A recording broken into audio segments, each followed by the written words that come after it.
தாய் தமிழ் உறவுகளுக்கு வணக்கம். கட்சியை கலைக்கின்றார், தமிழக வெற்றி கழகத்தில் இணைகின்றார். கட்சியை கலைக்கின்றார், தமிழக வெற்றி கழகத்தில் இணைகின்றார் என்ற தலைப்பில் இந்த காணொளியை நாம் காண்கிறோம். தற்பொழுது தமிழக வெற்றி கழகத்தில் பல அரசியல் தலைவர்கள் இணைந்து வருகிறார்கள். அந்த வகையில் ஒரு தலைவர் தனது கட்சியை கலைத்து தமிழக வெற்றி கழகத்தில் இணைகின்றார். ஆம், பெங்களூர் புகழேந்தி புரட்சி அதிமுக என்ற கட்சியின் தலைவர். செல்வி ஜெயலலிதாவின் கர்நாடக மாநில சொத்து குவிப்பு விவரங்களை இவர்தான் பராமரித்தவர். இதன் மூலம் அதிமுகவில் பிரபலமானார். செல்வி ஜெயலலிதாவின் மறைவுக்கு பிறகு சசிகலா அணியில் இருந்தார். சசிகலா சிறைக்கு சென்ற பிறகு டிடிவி தினகரன் நடத்தி வரும் அம்மா மக்கள் முன்னேற்ற கழகத்தின் கர்நாடக மாநில செயலாளராக இருந்தார்.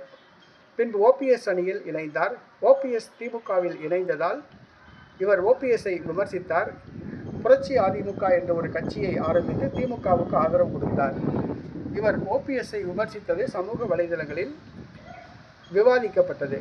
அதேபோன்று தமிழக வெற்றி கழகத்தையும் தரக்குறைவாக பேசியுள்ளார். இந்த சூழ்நிலையில் பெங்களூர் புகழேந்தி தனது புரட்சி அதிமுக என்ற கட்சியை கலைத்துவிட்டு தமிழக வெற்றி கழகத்தில் இணைகிறார்.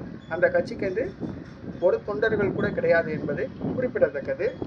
புரட்சி அதிமுக ஒரு லெட்டர் பேட் கட்சி என்பது குறிப்பிடத்தக்கது.